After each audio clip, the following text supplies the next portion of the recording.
Et salut à tous, c'est un regard neuf, j'espère que vous allez bien, moi comme d'hab ça va super. La langue française compte des centaines de milliers de mots, on peut donc la classer parmi les langues plus ou moins riches. Mais apparemment ça ne suffit pas, en même temps vous me direz l'homme est un éternel insatisfait. Du coup on invente des mots, soit en modifiant des mots qui existent déjà, ce qu'on appelle le néologisme, soit en les empruntant à d'autres pays. Et si vous pensez pouvoir les reconnaître, je vous mets au défi, il en existe plus de 200 qui sont d'ailleurs réunis dans un livre qui s'appelle l'Anti-Dictionnaire. Bon on va pas tous les faire aujourd'hui mais je vous présente quand même une courte liste de 9 mots qu'on utilise quotidiennement au point de presque devenir indispensables mais qui ne sont que le fruit de notre imagination. Allez, à vos dictionnaires et c'est parti. Numéro 1. Ça va peut-être vous étonner mais les mots nominé ou nomination n'existent pas dans la langue française.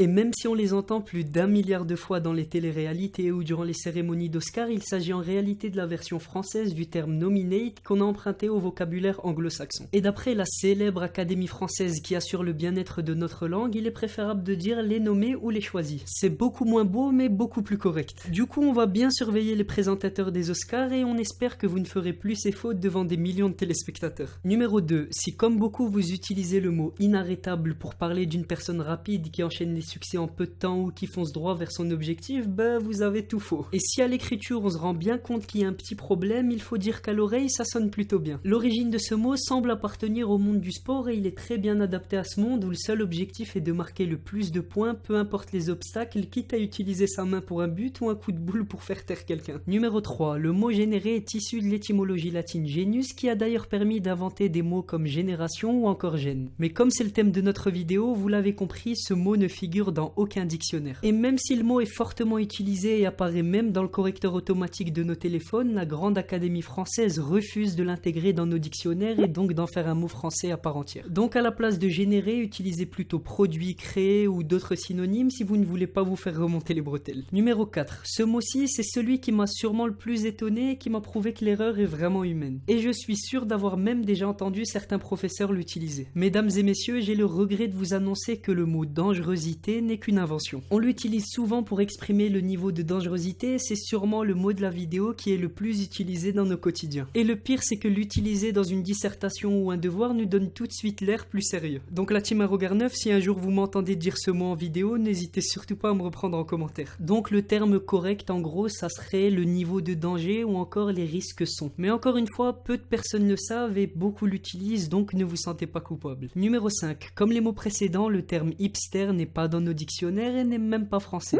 Mais comparé aux autres, c'est le plus vieux vu qu'il a été utilisé pour la première fois en 1940. Il vient aussi probablement de l'anglais et ces derniers temps il est revenu à la mode. Mais bon, vu l'utilisation massive du mot et son ancienneté, je pense qu'il ne va pas tarder à trouver sa place dans les dictionnaires. Numéro 6. À partir du mot candidat, on a fait plusieurs mots et notamment le terme candidater. Je sais pas qui a rajouté ER à la fin pour créer un verbe, mais en tout cas c'est pas du tout dans le dictionnaire. Bon, on va pas trop s'attarder sur celui-ci, utilisez tout simplement le terme postuler ou encore devenir candidat. Numéro 7. Les chargés de marketing sont assez malins et l'ont bien compris. Le marché de la minceur est très fructueux, vendeur et peu importe les périodes. Mais les solutions miracles, ça n'existe pas. Du coup, pour créer l'engouement pour un produit et susciter la curiosité du consommateur, quoi de mieux que d'inventer un tout nouveau mot? Et c'est ainsi qu'est né le mot amincisseur. Et c'est une grosse faute de français qui devrait s'afficher souligné en rouge sous vos écrans. Ici, le terme correct pour parler d'un produit qui aide à la perte de poids, c'est amincissant. Et c'est quand même plus joli à dire. Numéro 8. Abracadabrantesque. Mot super long et assez difficile à écrire et en plus de ça, il a été inventé de toutes pièces. Il est apparu pour la première fois dans un poème d'Arthur Rimbaud, puis il a été rendu célèbre par Jacques Chirac. Bon, rares sont les gens qui savent que ce mot n'existe pas, mais si vous voulez frimer dans une conversation, vous pouvez le dire pour vous faire plaisir. Et le numéro 9. Les fans de Twitter vont me sauter dessus, mais c'est pas grave, le mot follower n'existe pas. Bon, lui aussi va très probablement faire son entrée dans les dictionnaires vu qu'il est de plus en plus employé. Et vu qu'il n'y est pas pour l'instant, les spécialistes de la langue recommandent d'utiliser le mot suiveur. Mais franchement, ça passe pas trop à l'oreille.